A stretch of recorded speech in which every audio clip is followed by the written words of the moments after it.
긍휼히 여기는 자의 복을 살핍니다. 긍휼히 여긴다 그랬어요. 자, 지금까지 이제 팔복을 보면 예수님은 지 아들과 자신에게 나온 무리를 모아놓고서 천국 시민으로서 살아가야 할 태도를 말씀했죠. 그 말씀은 무엇보다도 심령이 가난한 사람이 되어야 된다 그랬어요. 심령이 가난, 영이 내 힘으로 살아갈 수 없는 사람, 은혜가 아니면 살 수 없는 사람, 그런 사람이 되어야 돼요.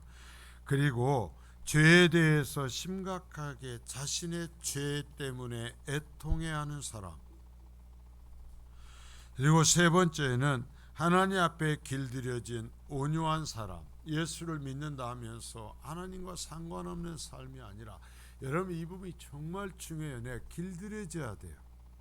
하나님의 말씀에 길들여지고 예배에 길들여지고 말씀에 길들여져야 돼요.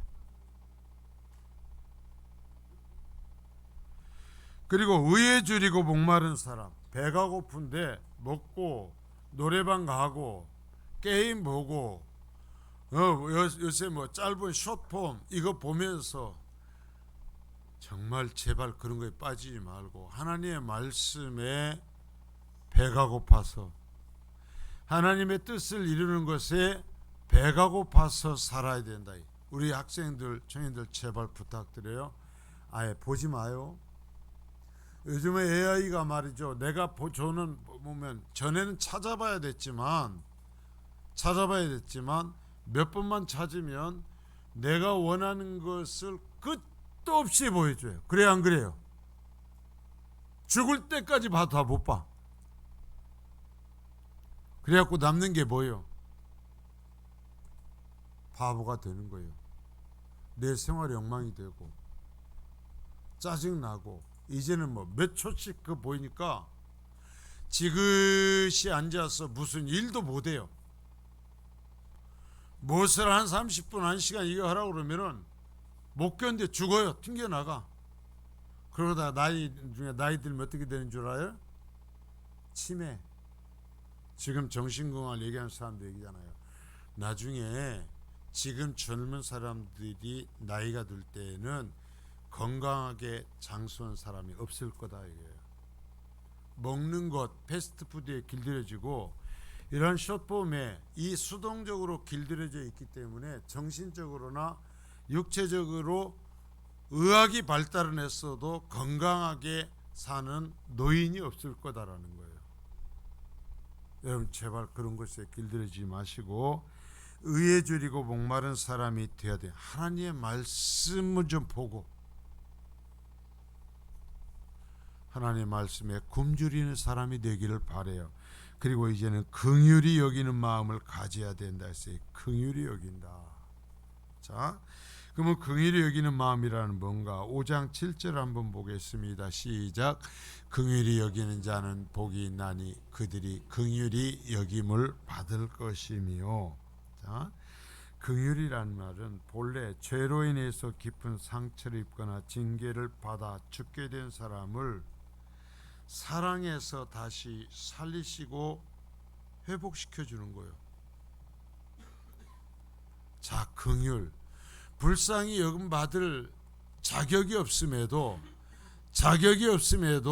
불쌍히 여김 받는 거예요. 이게 긍휼이요. 어떤 의미에서 보면 기독교는 사랑이 우선이 아니라 긍휼이 먼저예요. 긍휼이. 불쌍히 여겨서 사랑을 베푸시는 거예요. 그런데 그 긍휼, 하나님의 긍휼을 받기 위해서는 어떻게 해야 되느냐? 너희도 긍휼히 여겨야 된다라고 예수님이 말씀하신다라는 거죠. 자, 구약의 성경에서 신약과 구약에서 이 긍휼을 어떻게 사용했는지를 우리가 찾아보겠는데요. 구약에서는 헤세드라고 그랬습니다. 혹시 들어보셨어요? 자, 따라서 헤세드. 적어도 젊으신 분들은 목사는 안 돼도 여러분 이 신학적인 성경적인 책을 1년에 몇 권은 봐야 돼요. 그러면 반드시 헤세드라는 말을 부딪히게 됩니다. 이 헤세드라고 그러는데요.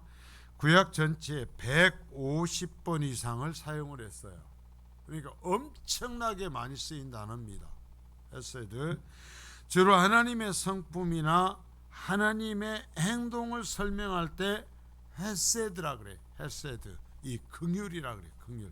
하나님의 성품, 하나님께서 인간에게 베푸르신 은혜를 얘기할 때 헤세드 한다라는 얘기예요.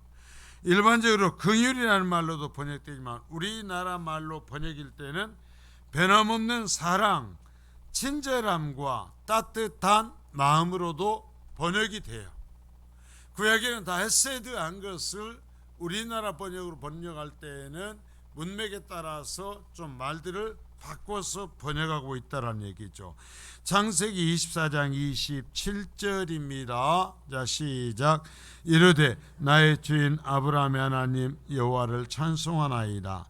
나의 주인에게 주의 사랑과 성실을 그치지 아니하셨사오며 여호와께서 길에서 나로 인도하사 내 주인의 동생 집에 이르게 하셨나이다 아니라. 자, 이 말은 누가 하는 얘기예요? 아브라함의 종인 엘리에셀. 자, 이 사람이요, 아브라함이 자기 아버지 친척이 살던 그 땅을 떠나서 하나님이 인도하시는 땅으로 왔죠. 와서 이제 이삭을 낳습니다. 그래서 이삭을 결혼시키려고 할 때 아무 데서나 이쁘고 문벌 좋고 돈 많은 사람 그 가문과 결혼시키지 않습니다. 하나님의 인도하심을 받아 며느리감을 찾습니다. 여러분, 이게 정말 중요한 거예요. 그래서 자신의 집안의 모든 것을 책임져서 맡길 수 있는 종, 자기 집에 엘리에셀을 선택을 해줘. 그래서 엘리에셀을 보냅니다. 내 며느리감을 찾아와라. 다른 데 가면 안 돼. 우리 형제들의 집에 가서 그곳에서 내 며느리감을 찾아와라. 그러나 내 아들을 데리고 가면 안 돼. 하나님께서 긍휼을 베푸시어서 내 며느리감을 너를 통해서 만나게 해주시면 하나님이 그 딸을 자기 아버지와 형제를 떠나서 전혀 알지 못하는 이 땅으로 그 여자가 따라오게 해주실 거다. 따라오게 해줄 거니까 내 아들은 절대 데리고 가면 안 돼. 그냥 가서 하나님이 인도해 주시는 사람을 만나서 데리고 와라. 그 여자를 데리고 와라 라고 하면서 보냈는데, 자, 27절 띄워놔요. 근데 그때 가서 엘리에셀이 라반의 리브가를 만나죠. 리브가를 만났을 때 하나님 앞에 고백하는 것이면 나의 주인에게 주의 헤세드를 베푸셨나이다. 주의 긍휼을 베푸셔서 자기가 엘리에 생각할 때도 말이 되지 않는 것이었어요.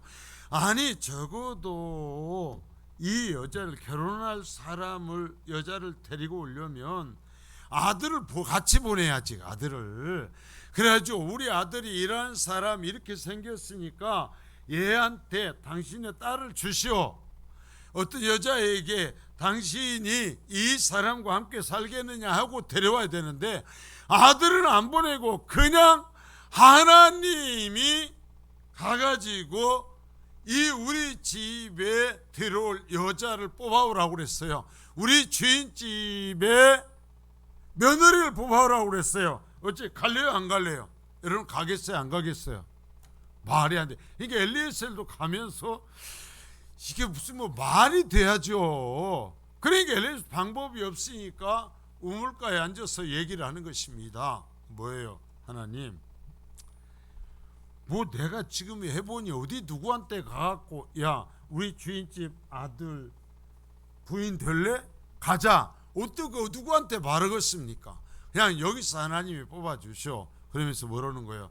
내가 여기 앉아서 있다가 물을 길러 오는 아가씨들을, 아직 결혼하지 아니한 아가씨들을 보고 물 좀 달라라고 했을 때 나에게만 물을 주는 것이 아니라 여기에 나귀와 이 짐승들에게도 물을 길어다 주는 처자를 하나님께서 우리 주인님의 아들, 벌써 눈 감으면 어떡해, 그 부인으로 정하신 것으로 믿겠습니다 라고 기도를 하고 앉아지. 그러니까 아브라함이나 엘리에셀이나 그 사람이 그 사람이요. 자, 그러는데 여러분, 우리가 수도꼭지 지금 틀면 나오는 시대가 아니요. 이스라엘은 우물이요, 쫙 깊게 내려가요. 뱅뱅 타고 이 계단식으로 되고 내려가거든요. 우물이 몇십 미터를 내려가야 물을 길어올 수 있어요. 그런데 이 가냘픈 소녀가 나 물 좀 달라 그랬더니 드리죠. 당신들의 저 짐승에게도 내가 물을 다 길어다가 먹이겠습니다. 여러분, 제가 길러봤어요. 내가 낙타는 안 길러봤어요. 제 얘기잖아요. 염소를 하루 풀어놨다가 집에 데리고 오면요, 진짜 이게 이제 거짓말이 아니에요. 우리 밖에서 있잖아요. 밖에서 물을 하나를 먹어요. 하루 떼빼떼 있다가 오면 낙타는 얼마큼 먹을까? 낙타는 한번 먹으면은요, 뭐 1주 2주 그냥 가는 짐승이요. 그러니까 얼마나 먹었겠어요. 얼마나. 근데 그걸 다 길어다 먹이겠다라는 거예요. 그래서 그 리브가를 만나고 나서 엘리에셀이 얘기합니다. 하나님께서 우리 주인에게 헤세드를 베푸셨습니다. 그렇죠. 그래서 아브라함의 집안이 거룩한 집안으로 이어져 갈 수 있죠. 자, 신명기 7장 9절입니다. 자, 시작. 그런즉 너는 알라, 오직 네 하나님 여호와는 하나님이시요 신실하신 하나님이시라. 그를 사랑하고 그의 계명을 지키는 자에게는 천대까지 그 언약을 이행하시며 인애를 베푸시되, 여기 인애라고 번역이 된 것이 헤세드요, 긍휼. 하나님의 긍휼은, 자, 여기서 보십시오. 하나님께서 그를 사랑하고 그의 계명을 지키는 자까지는, 자에게는 천대까지 그 약속을 이행하고 그가 지킨 언약을 그대로 천대까지 갚아줄 것이며 그에게 헤세드를 베풀 거다. 자, 하나님의 긍휼은 단순히 불쌍히 여기거나 용서한다는 뜻을 넘어서 조건 없는 하나님의 넘치는 사랑, 그리고 약속까지가 다 포함된 게 헤세드요. 자, 이걸 누군가에게 하나님이 주시겠다라는 거예요. 성경에서 말씀하신 조건 없이 베풀어 주시는, 자, 아브라함의 가문에 며느리감을 골라서 보내주시는 헤세드. 자, 하나님의 말씀을 지키는 자에게 하나님이 거기에 약속하신 모든 것을 천대까지 갚아주시는 헤세드, 이걸 오늘 여기에서 베풀어 주겠다라는 약속을 주신 말씀이 이 오늘 베푼 것이 말씀이라는 것이죠. 그래서 하나님께서 말씀하시는 이 구속사, 인간을 구원하는 하나님의 이 손길의 흐름은 사실은요, 사랑의 얘기가 아니라 긍휼의 얘기예요. 헤세드의 얘기예요. 우리가 받을 수 있는 것이 없어요. 받을 수 없는 것이 있는 것이 없음에도 그냥 끝없이 부어주시는 은혜의 얘기가 인간의 구속의 이야기인데, 그러한 헤세드, 그러한 긍휼을 우리에게 베풀어 주시겠다면서 얘기하죠. 신약에서는 여기에서 이 긍휼을 뭐라고 했었냐면 엘레오스라고 그래요. 히브리어의 헤세드를 신약 성경의 헬라어에서는 엘레오스라고 그러는데요, 신약성경 전체에 27번 사용됩니다. 이 말의 의미는 죄를 용서해 주는 것과 조롱당하는 자와 궁핍당한 자를 동정하여 사랑을 베푸는. 자, 그냥 불쌍히 여겨서 죄를 용서해 주고, 자, 궁핍하고 조롱당하는 자에게를 불쌍히 여겨서 어떤 이유가 있는 게 아니야.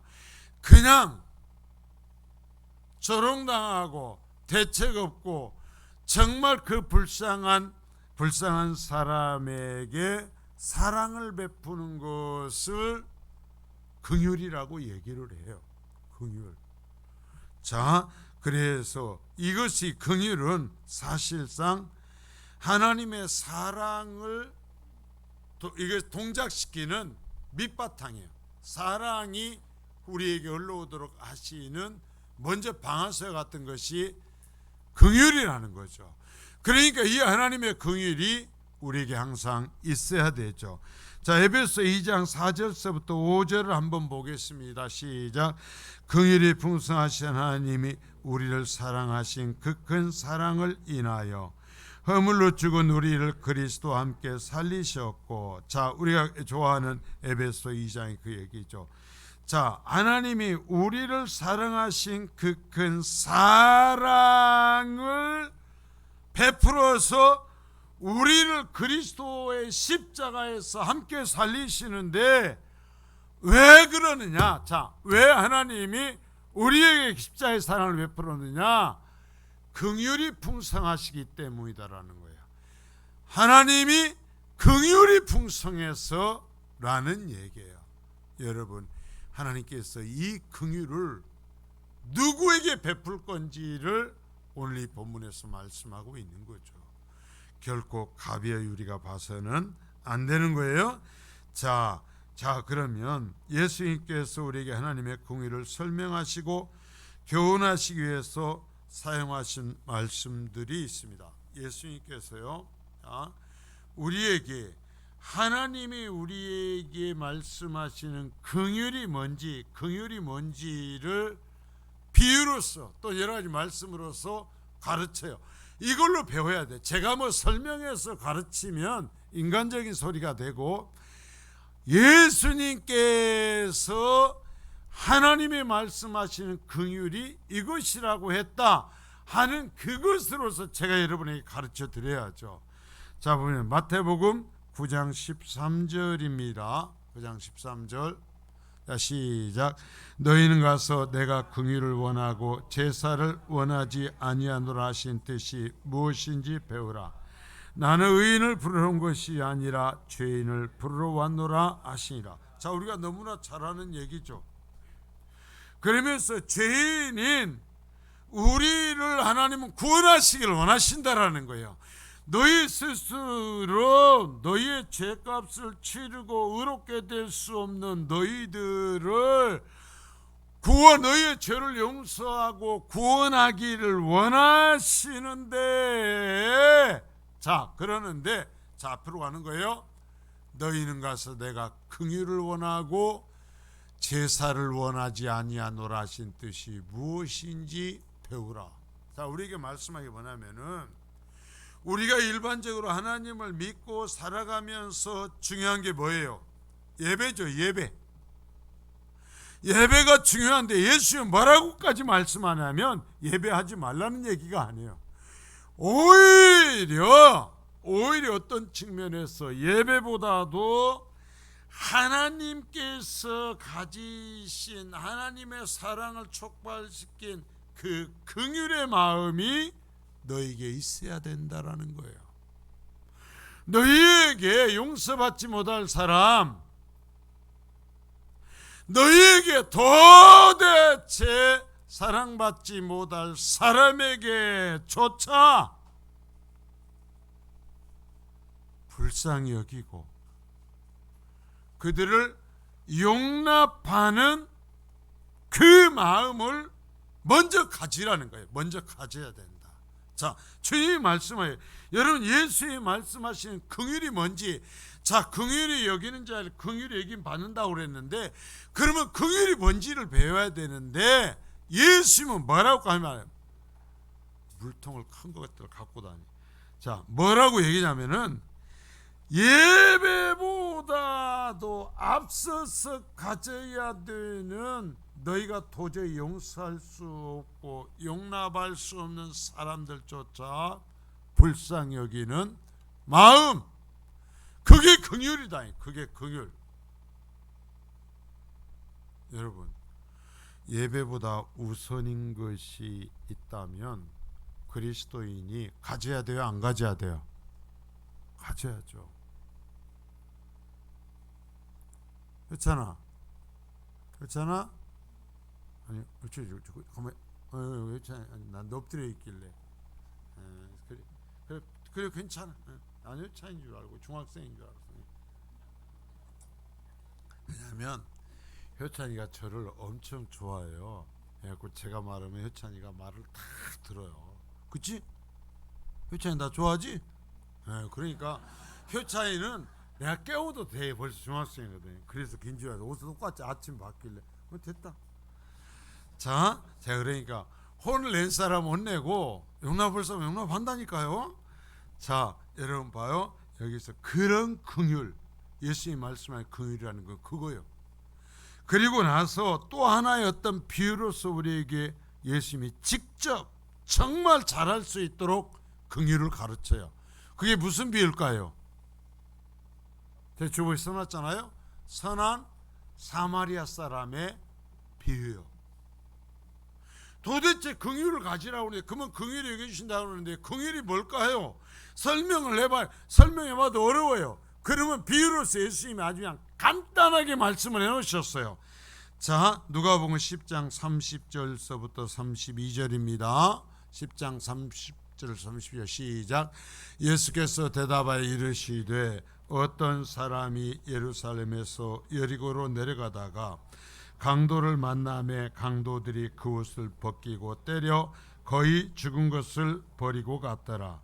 마침 한 제사장이 그 길로 내려가다가 그를 보고 피하여 지나가고 또 이와 같이 한 레인도 그곳에 이르러 그를 보고 피하여 지나가되. 자, 먼저 여러분, 이 예루살렘에서 여리고로 내려가는 이 지형을 알아야 돼요. 우리도 개라도 묻어가지고 한번 성지순례를 가야 되겠어요. 갔다 왔으니까 한번 얘기해야죠. 자, 얘기가 뭐냐면 우리 필리핀 바기오 갔다 오신 분들 있죠. 바기오 올라가는 길이 어때요?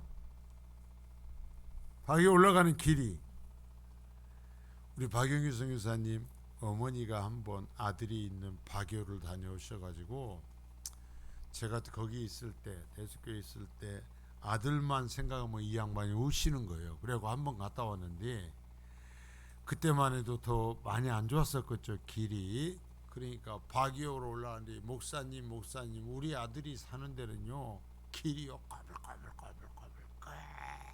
끝도 없이 올라가요. 그런 데 있어요. 그러는 거야. 정말 꼬불꼬불 끝도 없이 올라가죠. 그런데 여리고에서 예루살렘으로 가는 길은, 내가 이게 거짓말이에요, 그보다 한 4배 정도는 경사가 될 거예요. 길이 올라가지를 못해. 절대 이렇게 못 올라가. 온전히 진짜 갈자로 이래 가면서만 올라가. 제가 볼 때 진짜 바기오 올라가는 길만 4배는 될 거예요. 경사가 어마어마한 경사가 그렇게 져 있어요. 그렇게 경사가 져 있는데 그 길이 옛날부터 큰 길이에요. 큰 길인데 길이 험하니까 강도들이 숨어 있다가 사람들에게서 강도짓을 하고 안 되면 죽이기까지 하니까 여기는 여간 급하지 않으면 사람들이 혼자 지나다니지 않았어요. 모아서 어떤 곳에서 모여가지고 사람들이 상당한 숫자가 되면 강도들이 손을 대지 못할 정도가 되면 모여서 내려갔거든요.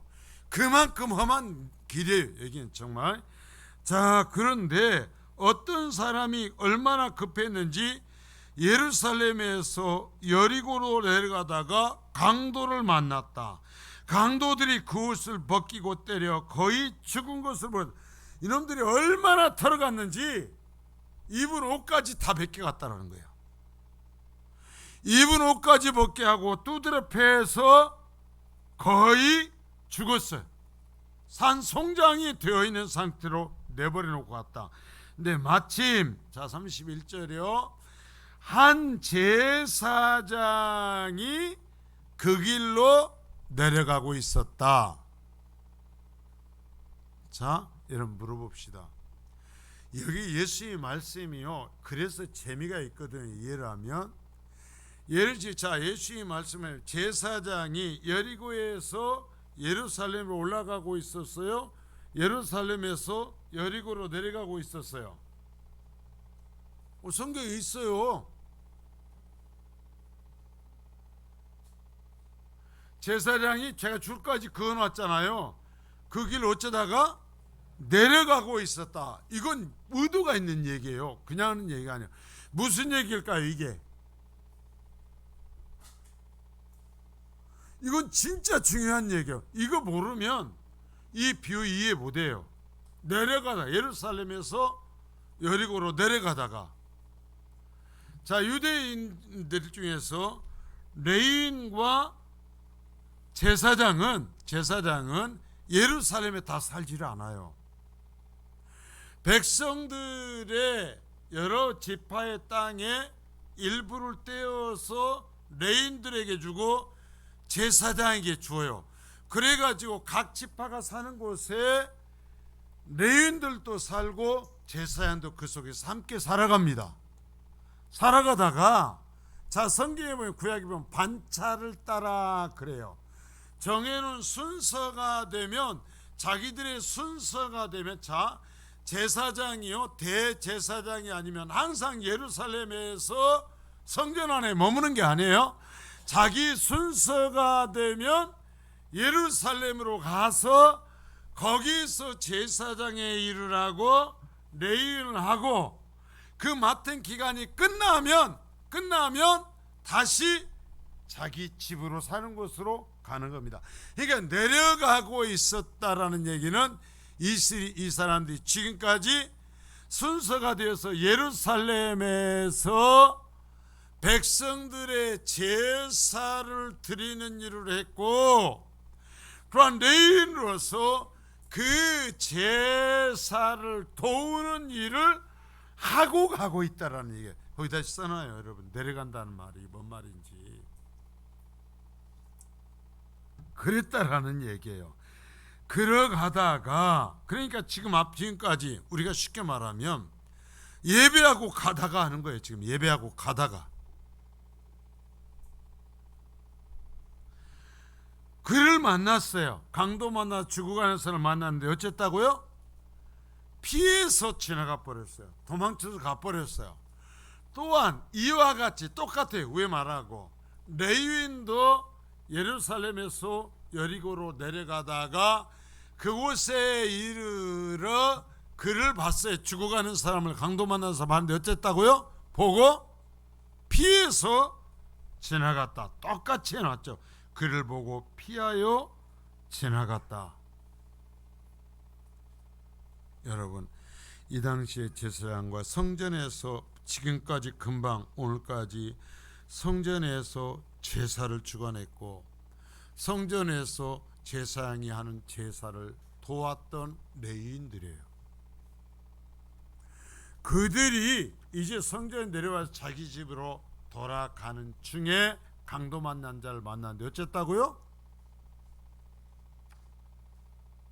도망쳤어요. 피해서 갔어요. 자 마태복음 9장 13절 말씀을 여기서 기억하십시오. 제사보다도 뭐라고 그랬어요? 예수님이 긍휼이다 그랬어요.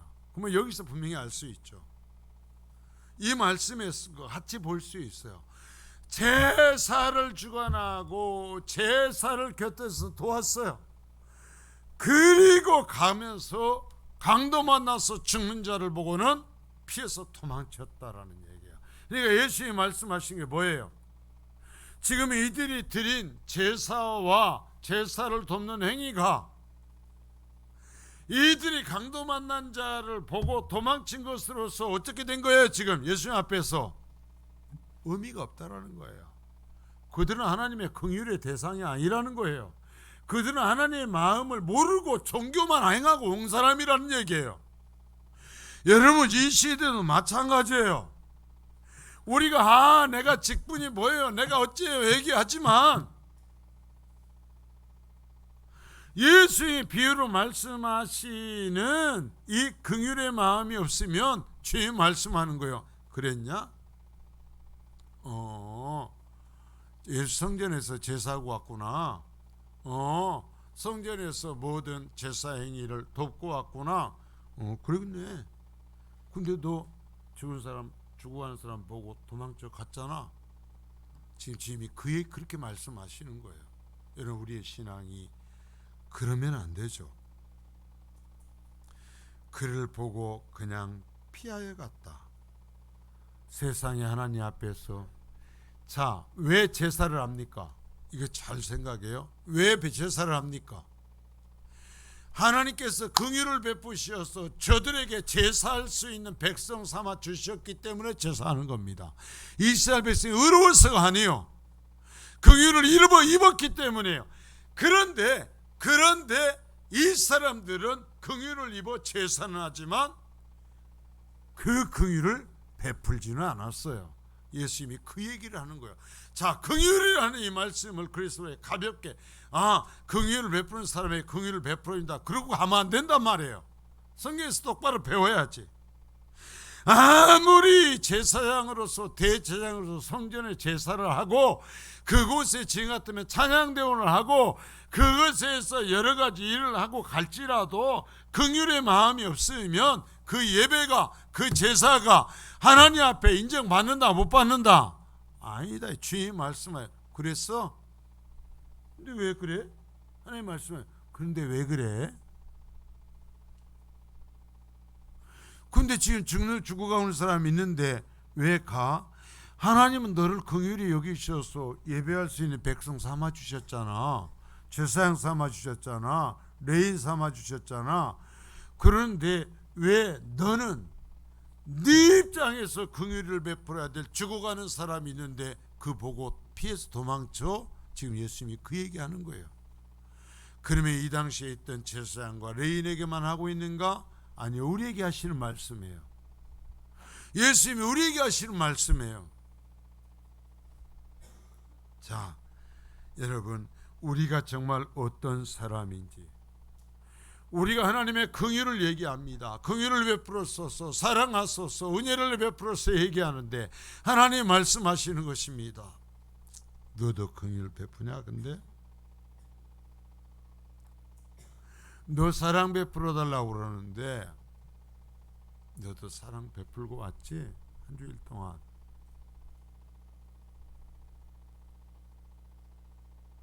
너 나를 불쌍히 여겨달라고 그러는데 너도 한 주 동안 불쌍히 여겨 왔지?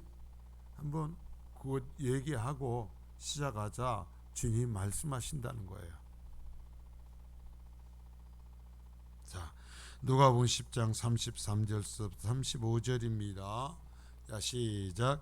어떤 사마리아 사람은 여행하는 즉 거기 이르러 그를 보고 불쌍히 여겨 가까이 가서 기름과 포도주를 그 상치에 붓고 싸매고 자기 짐승에 태워 주막으로 데리고 와서 돌보아 주니라. 그 이튿날 그가 주막 주인에게 데나리온 2를 내어주며 이르되 이 사람을 돌보아 주라. 비용이 더 들면 내가 돌아올 때 갚으리라 하였으니. 자, 여러분 보세요. 어떤 사마리아 사람, 정말 이스라엘 사람들이 예수님을 미워할 수밖에 없어요. 아니, 긍휼을 가르치면서요, 세고 세는데 어떤 저 집밭 사람이 무슨 집밭 사람이었다 그렇게 얘기했으면 얼마나 좋아. 근데 하는 얘기가 뭐요? 사마리아 사람이래.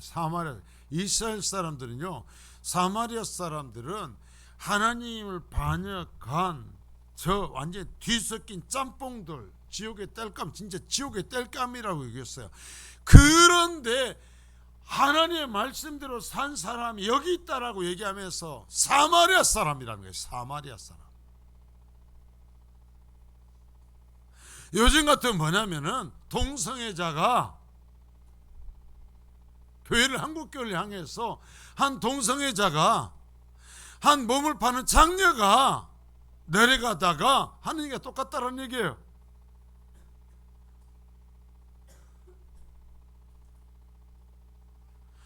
사마리아 사람이 여행을 하고 있었어. 근데 거기로 그를 봤어.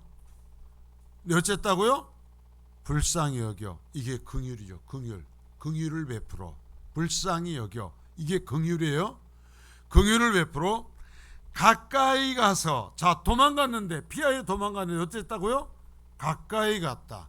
여러분 할 수 있으면 얼른 가까이 가서란 말과 피하여란 말을 반대로 연결해 놔야 이해가 돼. 가까이 가서 기름과 포도주를 그 상처에 붓고 싸매. 이건 뭐냐면 약이에요. 그 당시에 약. 예수님 저기 바울 사도도 아픈 사람이 있으면 기름을 붓고 가서 기도하라고 그랬죠. 약이에요. 약. 지금 같으면 자기가 가지고 있는 비상약품을 다 써서 치료해 줬다라는 거예요. 현장에 응급치료를 하고 자기 짐승에 태워, 자기가 타고 가고 있는, 지금 말해, 나귀에 이 사람을 태웠어요. 그러면 자기는 어찌해야 돼? 걸어가야 되잖아. 자기 짐승에 태워 주막으로 데리고 가서, 지금 같으면 병원이요. 주막은 병원. 데리고 가서 치료해 주었다. 치료해 주고. 자, 이 사람이 하룻밤 사이에 다 치료가 됐어요? 안 됐어요? 안 됐어요. 죽을 만큼 됐는데 하룻밤 사이에 살아납니까? 그러니까 그 병원에다 그냥 입원시켜 놓고, 나 모르니까 다음 치료비는 저 사람한테 받으시오 하는 게 아니라 입원시켜 놓고 이튿날 그가 주막 주인에게 데나리온 2를 주면서, 지금 같으면 20만 원을 더 줍니다.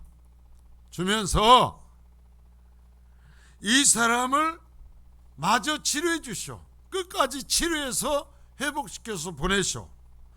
만약에 이 사람을 치료해 주는데 돈이 내가 주는 20만 원보다 더 들면 내가 돌아올 때에 다 그거 갚아 주겠습니다 라고 얘기하고 갔대. 이 사람이 사마리아 사람 조카였어요. 그렇죠? 놀랍게도 이 사람은 이스라엘 사람이에요. 자기들을 무시했던 사람이에요. 자기들을 사람처럼 취급을 하나요. 사마리아 성의 이 여인이, 당신은 왜 이스라엘 사람 유대인이면서 나한테 물을 달라고 합니까? 그러잖아요. 그러니까 뭐예요? 이스라엘 사람들은요, 목이 말라 죽어도 사마리아 사람한테는 물 달라고 안 하는 거예요. 그만큼 더럽고 그만큼 가까이 올 수 없는 게 이스라엘 사람이 생각하는 사마리아 사람이었거든요. 그런데 여기에서 그렇게 무시하고 조롱당하는데 죽어가니까 이 사람이 치료해주고 모든 치료비를 다 대주었다. 이게 뭐라고요? 긍휼이다. 이게 긍휼. 그러니까 예수님께서 우리에게 긍휼을 베풀라고 했어요 하면 그냥 넘어가는 것이 아니라 이렇게 살라고 명령한 거예요. 이렇게 살. 그러니까 나를 사랑하고 나에게 밥을 사준 사람에게 다음번에 밥 사주는 것이 긍휼이다? 아니요. 그 빚을 갚는 거예요. 나를 미워하고 나를 조롱하고 나를 비웃는 사람에게 내 모든 힘과 모든 것을 가지고서 살펴주고 그를 건져주고 그를 회복시켜주는 것이 긍휼이다. 그게 긍휼이다. 여기 주님이 산상수훈에서 말씀하시는 긍휼은 그거라는 얘기예요. 그래서 쉬운 게 아니에요. 여러분, 우리가 여기에서 정말 정말 주님을 통해서 바르게 긍휼을 배울 수 있기를 바라요. 우리가 살아나가면 결국 예수님을, 여러분, 성전에서 예배당에서만 예수님을 섬기는 것이 아닙니다. 그래요, 안 그래요? 예수님을 섬기는 실제 우리의 공간은 어디냐면 세상 속이에요. 내 직장이에요. 여러분의 학교예요. 학교에서 예수님을 섬기는 거예요. 학교에서 예수 믿는 사람으로 살아가는 거예요. 교회에서는 예수 믿는 사람으로 사고 세상에서는 학교에서는 직장에서는 쥐같이 야가 빠진 사람을 사는 것이 예수 믿는 게 아니란 말입니다. 거기서 예수 믿는 사람으로 사는 거예요. 거기서 기도하는 사람으로 사는 거예요. 거기서 찬송하는 것처럼 사는 거예요. 그게 신앙생활이에요. 그래서 신앙생활 아닙니까? 예수를 믿는 삶이란 말입니다. 여러분 교회에 와가지고 아이고 좋아 반가 이거 당연히 해야죠. 이게 신앙생활이 아니란 말이에요. 그러면 교회 안에 있는 사람들에게 긍휼을 베푸는 건 마땅한 것이고, 어떤 사람에게까지 긍휼을 베풀어야 된다? 나를 무시하고 조롱하고 사람 취급 아니었던 이스라엘 사람에게도 사마리아 사람이 자신의 위협, 생명의 위협을 느끼면서 자신의 거기서 치료를 하고 자신의 말에 태우고 자신의 돈을 다 투자해서 그를 돌봐주는 것과 같은 것이 긍휼인데, 이렇게 살면 내가 갚아주마 주님 말씀하시는 거예요. 이렇게 살라 말씀하시는 거예요. 여러분 그러실 수 있기를 바랍니다. 여기에서 예수님께 들리는 긍휼의 정신은, 자, 긍휼은 누구냐를 따지지 않는다라는 거예요. 이 사람이 이스라엘 사람이냐 우리 사마리아 사람이냐를 따지지 않는다라는 거죠. 안 따지는 거예요. 그냥 긍휼을 베풀어야 될 사람이면 긍휼을 베푸는 거예요. 그리고 긍휼이라는 것은, 예수의 말씀하시는 긍휼이라는 것은 감정이 아니라 행동이다. 이게. 자, 따라서 합니다. 긍휼은 감정이 아니라 행동이다. 예, 뒤에 이제 얘기를 하겠습니다만은, 여러분 우리가 이제 그런 얘기를 합니다.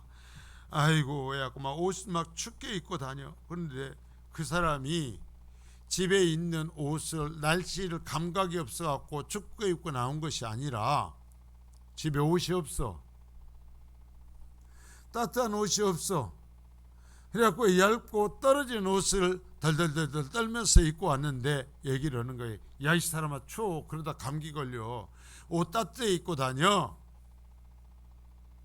이게 긍휼이 아니요, 아니라는 거죠. 어떻게 해야 긍휼이라는 거예요? 벗어주는 게 긍휼이라는 거예요. 이 사람은 추운지를 몰라서 그러고 온 것이 아니라, 이렇게 오면 벌벌 떨 거야 몰라서 온 것이 아니라 없어서 그러고 왔으니까 입혀주는 것이 긍휼이라는 거예요. 자, 어떤 사람이 먹을 게 없어, 집에 없어, 그래가지고 제대로 못 입고 다니고 얼굴이 헬쓰게져. 그러니까 얘기합니다. 잘 먹고 댕겨. 꼴이 그게 뭐요? 그러면서 등을 따뜻따뜻 해줬어요. 이게 긍휼이 아니에요. 그건 아니라는 거예요. 어찌해야 돼? 쌀이라도 팔아주고, 우리 교회가 그러듯이 반찬이라도 좀 챙겨주면서 먹고 잡숴. 먹어야 살아. 안 먹으면 못 사네. 이게 긍휼이고 예수님이 가르치시는 정신이라는 거예요.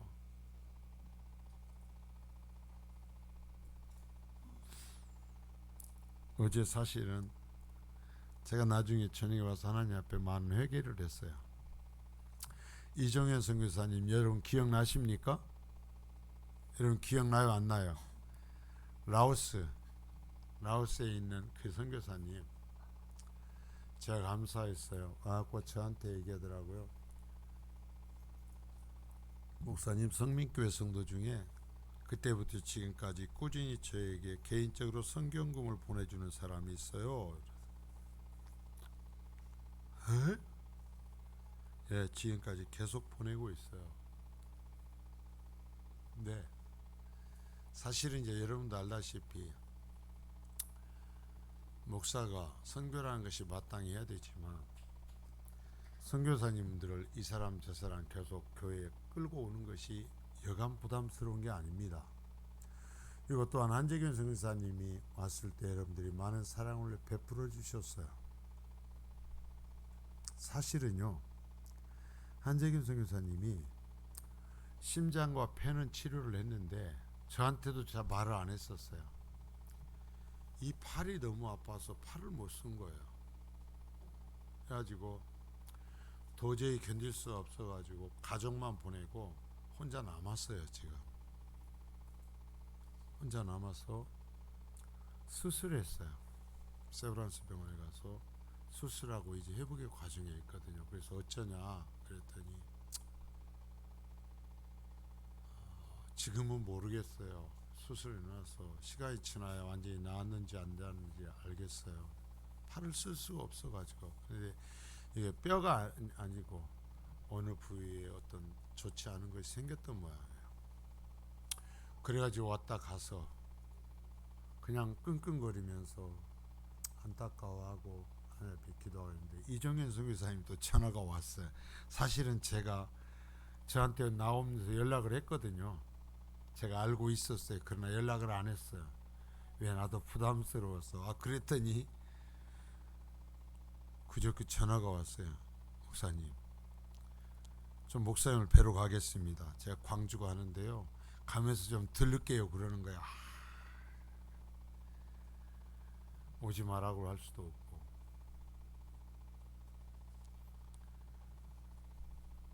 그래서 제가 금요일날 장로님들에게 말씀드리고 나오시던 장로님들에게서 오신다고 그러니 식사도 제압을 해야 되겠습니다 하고 해서, 그래서 이런저런 지나온 얘기를 하는데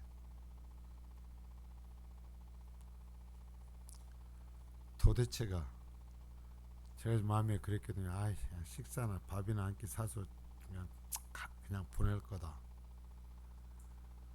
얘기를 하다 보니까 불편해서 그럴 수가 없는 거예요. 그럴 수가 없어.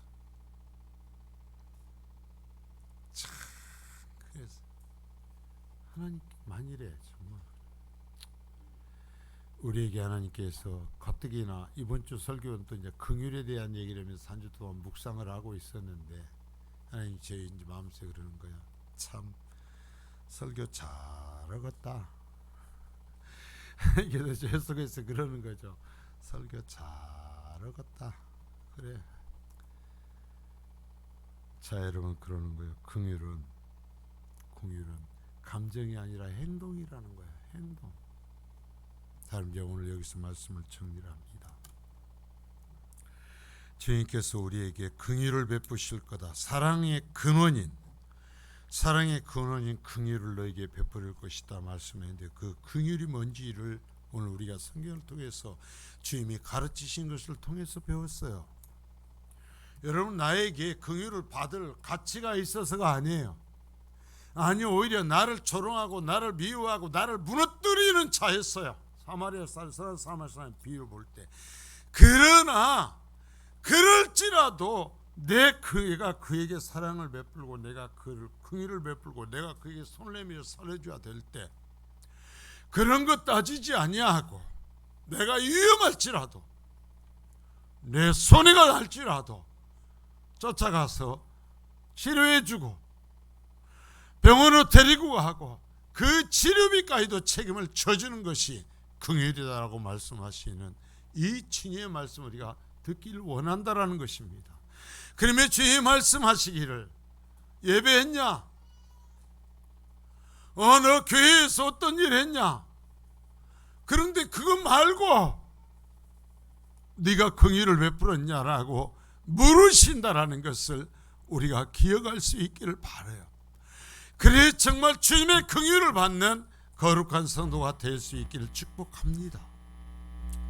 거룩하신 주님 감사합니다.